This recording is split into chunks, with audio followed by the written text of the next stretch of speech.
Good evening, everyone.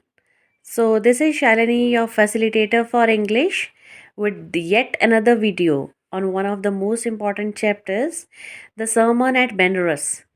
Okay, it's included in your first flight, and it talks about the Prince Buddha and the Buddha, that is the enlightened one. Okay, so the story is yet having a bit of preface, and the story goes like once upon a time, long back ago, there lived a prince, Siddharth Gautam. Actually, he was the son of Shuddhodan, the king of ruler of Shakyas. Okay, and when he was born into the family, all the sages and saints just blessed him with everything, no?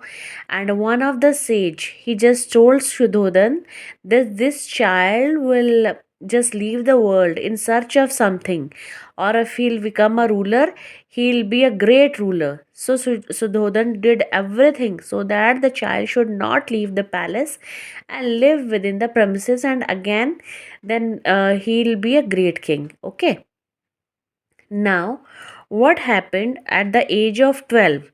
Siddharth expressed a desire to learn the Hindu scriptures. Okay, then he was sent away for the schooling because that time those gurus, the learned gurus who were knowing about the scriptures, they never came to the king's palace to teach anyone, no? So that is why the child has to go far away to live with the guru to learn those scriptures. So hence he went, but in 4 years only he was able to learn all the scriptures, and after that he has to return. His father just called him back to marry a princess.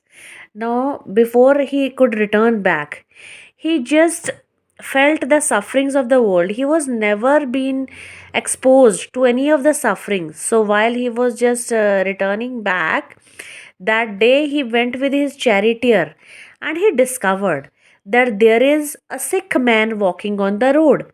So then he asked the charioteer, ki, who is he? The charioteer just answered that he is a sick man. Don't you know? He is having some kind of disease, and that is why he is not able to walk properly. He says, ki, I'll also fall sick. He said, yes, sickness can come to anyone and everyone. After that, he got to see an aged man, means an old man, who was walking with the help of a stick, and he was pretty lame, no? So, at the sight of that aged man, again, Siddharth put across a question to the charioteer, okay? And he answered, yes, he is a aged man because he has lived for 50 long years, 60 long years, and now he has entered into his old age. And you'll also be old, I'll also be old. So it happens to, it's an age and it comes to everyone. Okay. Then next, he got to see a funeral procession. Okay. Shav Yatra. So he was like, "Ki, what the person, why means people are carrying him and people are walking by carrying a man." He said, "Ki, it's a dead body. Actually, the person has just been released from the cycle of life and death, and that is why people are going for his last final procession." Okay. Then finally, he saw a monk who was begging for alms, and he was having a distinct aura on his face. He said, "Ki, who is this man?" He said, "This is a monk and he is just asking for alms, and on that alms only he keep up his living." So this Siddharth Gautam, he said, "Ki, it's better to be a monk rather than somebody else, because all other people are suffering with one or another thing. There are lots many sufferings in the world, and only this person is free from all the sufferings." So while he just got back to his place, he was married to a princess, and for every time he used to ask such questions from his father just gave him another answer, and he was not able to come to the direct question or query was not sorted out. Okay, so at the age of 25, Siddharth left his home in search of true knowledge because he was not satisfied with the knowledge which was around, and he just roamed about here and there for 7 long years. Finally, he sat under a bodhi tree, a people tree, no? Um, and then on the seventh day, he was spiritually enlightened. Now, you'll ask me a question, how come he knew that he is enlightened? Because he got all the answers to all his queries. Then he found that I am enlightened, means I have found the answer to everything. It means wheresoever I am sitting, it's a great place. The tree is now today known by the name of Bodhi tree, and or the true tree of wisdom. And that we also call it a tree of wisdom, no? Because here he felt the higher sense of spiritual knowledge. Who? Siddharth Gautam. Now he has turned to Buddha. Okay. And Betu, this he just gave his first sermons when he was enlightened. He gave his first sermons at Benares, because this is a city which lie on the banks of river Ganges, and both of them are known for spirituality. Okay, so that is why he started off his first sermon at Benares, and till today the first sermon has been saved out there at that place. Now comes the main story, which is to be narrated to you people specifically for the curriculum case.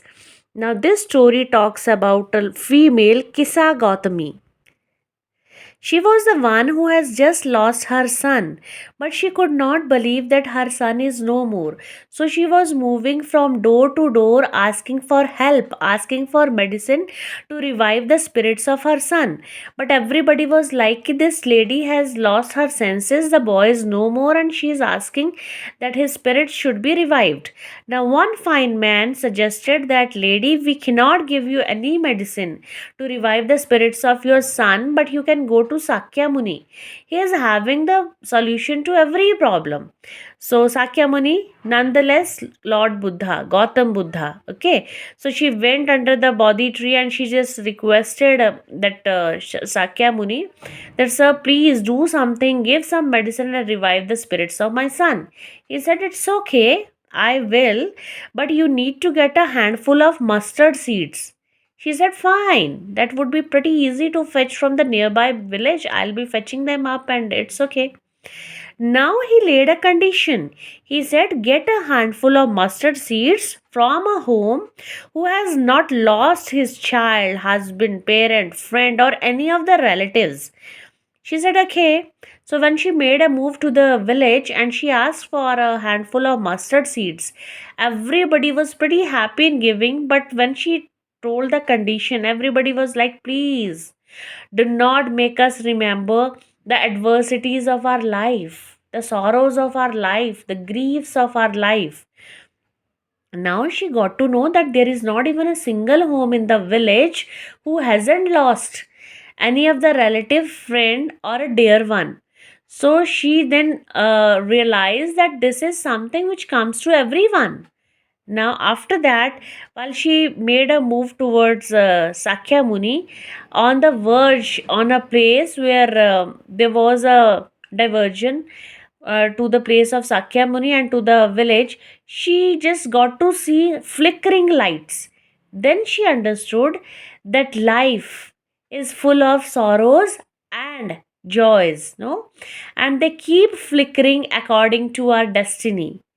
So she then realized that what this Shakya Muni wanted to teach her, and she understood that death is the ultimate reality of life, because after death only we will attain the most desired, the most beautiful destination, the most blissful one, the salvation, moksha.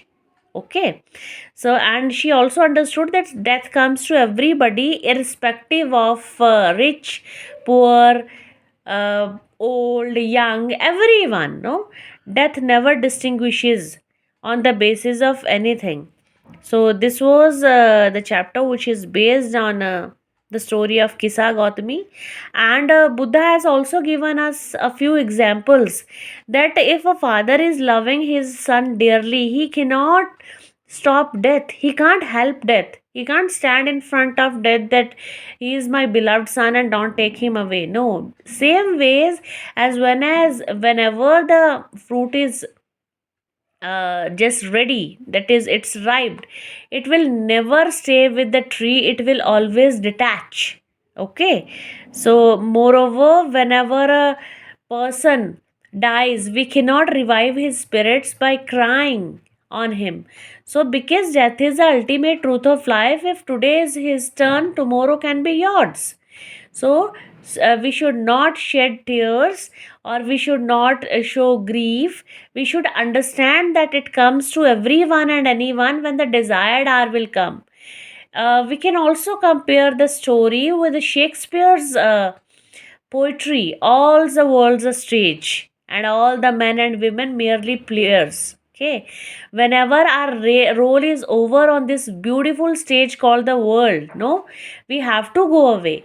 So this is the story which is giving you the meaning, the true meaning of life, and it's explaining you that we can reach the state of ecstasy only when, if we understand the true meaning of life, and through meditation it's only possible. There are two kinds of phases of Buddha's life which have been just discussed here. One is when he was a prince, and the other one when he is enlightened, awakened. That is why he is called Buddha. So this was your story, the sermon at Benares. Thank you. And if you liked this story, understood it, just kindly like, share, and subscribe. Thank you. Bye bye from my side. See you in the next video.